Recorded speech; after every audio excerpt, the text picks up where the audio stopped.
तालिब अली साहब, हम्माद साहब, कॉलेज के मैनेजर मोहम्मद फसीह सिद्दीकी साहब, डॉक्टर शुक्ला साहब और सभी सामने बैठे हुए सभी सामीन साथियों, आज हम लोग तालिब अली साहब का जन्मदिन जो है मना रहे हैं।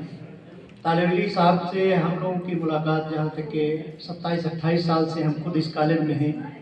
28 साल से जो रफ़ी साहब के साथ हम लोग रहते थे, रफ़ी साहब के साथ मिल के हर मामले में आगे आगे रहते थे। तालिब साहब के साथ हम लोग काम करते रहे हैं, इसलिए तालिब साहब का काम हम लोगों ने देखा है।